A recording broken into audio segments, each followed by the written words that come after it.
નમસ્તે, મારું નામ ઝાડા સાવંત જિગ્નેશભાઈ છે. હું ધોરણ 9 માં સરપીપી વિદ્યાલયમાં અભ્યાસ કરું છું. નમસ્તે, મારું નામ ચુડાસમા રાકૃષ્ણકુમારસિંહ નરેન્દ્રસિંહ છે. હું ધોરણ 9 માં સરપીપી વિદ્યાલયમાં અભ્યાસ કરું છું. અમે વિજ્ઞાન મેળામાં વિભાગ નંબર 3 હરિત ઉર્જામાં ભાગ લીધો હતો અને તેમાં અમે પવન ઉર્જા વિશે કૃતિ રજૂ કરીએ છીએ.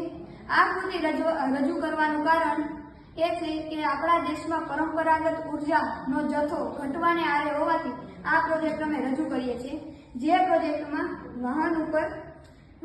વાહન પસાર થતા આ વિન્ડ ટર્બાઇન ફરે છે અથવા તો વાહનો ઓછા હોય ત્યારે કુદરતી હવા વાયુના કારણે ટર્બાઇન ફરે છે અને વિદ્યુત ઉત્પન્ન થાય છે અને ત્યારબાદ તે પાવર સ્ટોરેજમાં સંગ્રહ કરવામાં આવે છે અને ત્યાંથી તે સ્ટ્રીટ લાઇટમાં મોકલવામાં આવે છે.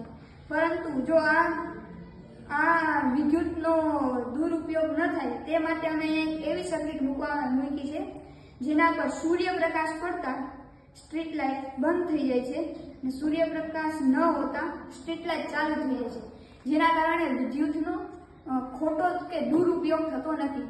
તેમજ આ કૃતિની વિશેષતા એ છે કે આમાંથી ખોટા તરંગો ઉત્પન્ન નથી થતા કે ખોટી ઉર્જા કે ખોટી એવી પર્યાવરણ કે મનુષ્યને નુકસાન કરે એવી ખોટા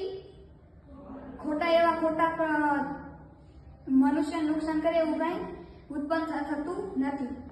અને તેવી જ રીતે આ પવનચક્કીનો પ્રયોગ છે જેમાં પવનચક્કી ફરતા વિદ્યુત ઉત્પન્ન થાય છે અને તેનો સંગ્રહ પાવર સ્ટોરેજમાં કરવામાં આવે છે અને ત્યાંથી સ્ટ્રીટ લાઇટમાં સપ્લાય કરવામાં આવે છે. અને આ પ્રોજેક્ટમાં પણ મનુષ્યને કે પર્યાવરણને નુકસાન થાય તેવા ખોટા તત્વો ઉત્પન્ન થતા નથી. અસ્તુ.